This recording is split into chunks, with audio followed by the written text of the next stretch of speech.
Welcome students. आज के lecture में हम स्क्वायर रूट्स डिस्कस करेंगे और देखेंगे कि परफेक्ट स्क्वायर्स क्या होते हैं और हम स्क्वायर रूट्स को किस तरह फाइंड आउट कर सकते हैं और कुछ इंपॉर्टेंट पॉइंट्स चेक करेंगे कि जो स्क्वायर रूट को फाइंड आउट करने में आपकी हेल्प करेंगे। और ये जो स्क्वायर रूट है, अगर आप एनटीएस या गैट वगैरह की प्रिपरेशन कर रहे हैं तो उसमें ये जो मैथ्स का पोर्शन होता है उसमें कुछ ऐसे पॉइंट्स जो मैथ्स आपके साथ डिस्कस करूँगी वो बहुत इंपॉर्टेंट है उन एंट्री टेस्ट के लिए भी। और अगर स्क्वायर रूट आपने फाइंड आउट करना है तो उसका देखेंगे कि how to find out the square root. तो बेसिकली स्क्वायर रूट होता क्या है कि जब कभी आप एक नंबर को मल्टीप्लाई करें, अगर फॉर एग्जांपल आपके पास एक नंबर है 4, ठीक है, आपने इस नंबर को अपने इसी नंबर के साथ वापस मल्टीप्लाई किया, 4 को आपने 4 से मल्टीप्लाई किया तो आंसर आपके पास आ गया 16। तो 16 का रूट क्या है? 4 है। अगर आप देखें तो आपको इस तरह लिखा हुआ, हम लोग अंडर रूट या स्क्वायर रूट को लिखते हैं 16 और इसका रूट कहते हैं कि ये 4 है। क्यों 4 है? क्योंकि अगर आप 4 को इटसेल्फ अपने साथ 4 के साथ ही मल्टीप्लाई करें तो आपके पास आंसर क्या आता है? 16। तो 16 का स्क्वायर रूट आपके पास क्या है? 4 है, ठीक है। और अगर मैं आपको एक और एग्जांपल दूं, जैसे कि अंडर रूट 4 है, तो अगर आप 2 को मल्टीप्लाई करें 2 के साथ तो 2 से आपके पास आंसर क्या आता है? 4। तो 16 और 4 को हम कह सकते हैं कि ये क्या है? परफेक्ट स्क्वायर है। परफेक्ट स्क्वायर का क्या मतलब है कि ऐसा नंबर जिसको इटसेल्फ अपने साथ मल्टीप्लाई करें तो आंसर आपके पास 16 आना चाहिए, परफेक्ट आना चाहिए 16। ऐसा ना हो 15.5 हो, 16.5, ऐसा नहीं है। तो 2 आपने एक नंबर लिया, उसको इटसेल्फ अपने साथ मल्टीप्लाई किया तो आंसर क्या आया? 4 आया।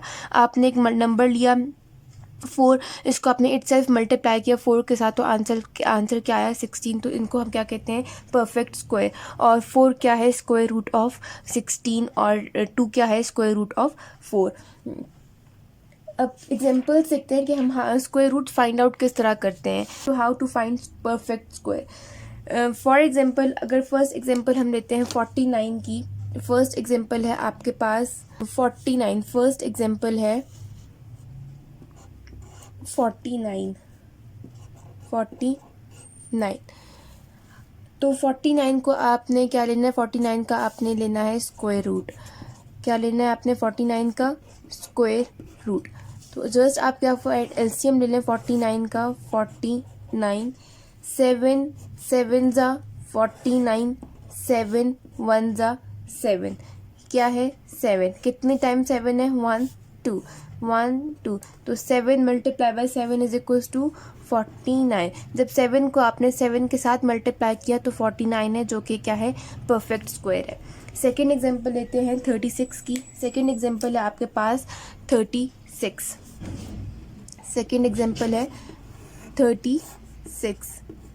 6 1 ज़ा 6, 6 6 ज़ा 36 एंड 6 1 ज़ा 6, क्या आ गया? 6 कितनी टाइम 6 है? 1 2। 6 6 ज़ा 36। तो 6 क्या है? Root of 36।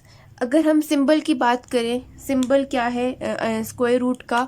सिंबल हम इस तरह, इसका क्या मतलब है कि ये स्क्वायर रूट है। और अगर इस तरह लिखा हुआ 7 1/2, इसका मतलब भी क्या है कि 7 अंडर रूट 7। सही हो गया।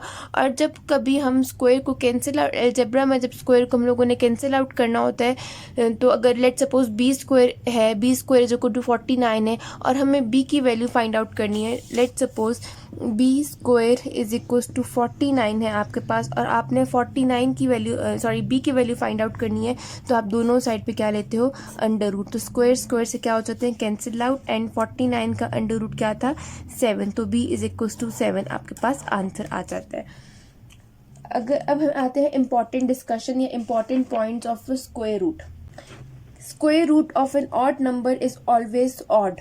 Square root of odd number is always odd. ऐसा नहीं हो सकता कि अगर जो स्क्वायर रूट है ऑफ इवन नंबर है उसका जो आंसर है वो ऑड आए, गलत बात हो जाएगी।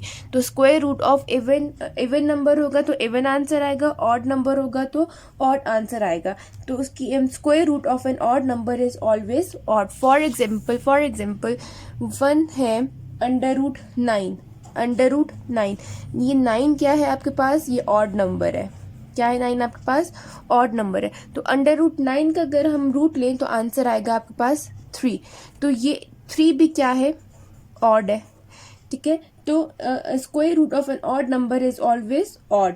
और सेकेंड एग्जाम्पल अगर हम 81 के लेते हैं, 81 क्या है आपके पास, ये ऑड नंबर है, ठीक है। और अगर 81 का हम स्क्वायर रूट लें तो आंसर क्या आएगा, 9 9 ज़ा 81। तो 9 भी क्या है आपके पास, ऑड है। तो square root of an odd number is always odd. एक और एग्जाम्पल देख लेते हैं 49 की।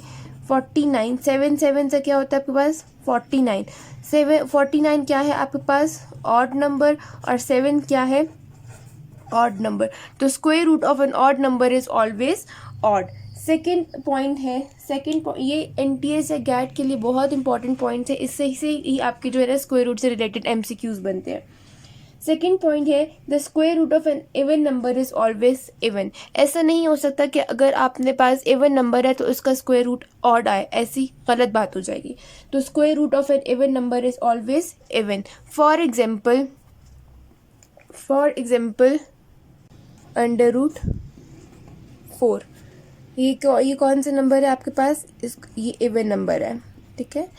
अगर इसका आप रूट लें तो आंसर आएगा 2 2 multiply by 2 is equal to 4। ये भी क्या है आपके पास, इवन नंबर है। तो square root of an even number is always even. एक और एग्जाम्पल, अगर ये फर्स्ट एग्जाम्पल होगी, सेकेंड एग्जाम्पल है आपके पास अंडर रूट 16। तो ये क्या है, 8 8 ज़ा 16। तो इसका रूट क्या है, 8। ये 16 है आपके पास इवन नंबर, 8 क्या है आपके पास, इवन नंबर। तो इवन नंबर के स्क्वायर रूट भी इवन होगा। ऐसा नहीं हो सकता कि इवन रूट का स्क्वायर रूट भी ऑड हो, ऐसा पॉसिबल नहीं है। तो ऑड का स्क्वायर रूट ऑड होगा, इवन का इवन होगा। थर्ड पॉइंट है इंपॉर्टेंट, तरह अगर मैं आपसे बोलूं कि अंडर रूट माइनस फोर का स्क्वायर रूट लें, तो अगर आप ये कैलकुलेटर में करें तो ये आपको क्या देगा, math error which is not possible, ठीक है। अगर मैं आपको कहूँ कि अंडर रूट फाइंड आउट करें स्क्वायर रूट ऑफ -5, तो ये आप जब कैलकुलेटर से सॉल्व करेंगे तो ये आपको क्या देगा, मैथ एरर। तो नेगेटिव नंबर के रूट्स पॉसिबल नहीं है। एनटीएस में क्वेश्चन बनते हैं कि if number is -4 then what is a square root. Numbers given होते हैं और आखिर में लिखा होता है कि नॉट पॉसिबल। तो आंसर क्या है कि नेगेटिव नंबर का square root of negative number is not possible, क्योंकि हम माइनस जब जहाँ पे आते हैं तो माइनस को सेपरेट करके हम लोग आयोटा यूज़ करते हैं। आयोटा जो है वो कॉम्प्लेक्स नंबर को शो करते हैं और ये एक कॉम्प्लेक्स नंबर बन जाता है, ठीक है। तो नेगेटिव नंबर का स्क्वायर रूट पॉसिबल नहीं होता। नेक्स्ट पॉइंट है आपके पास, फोर्थ पॉइंट है आपके पास, if a number is a perfect square its prime factor can be group into pairs.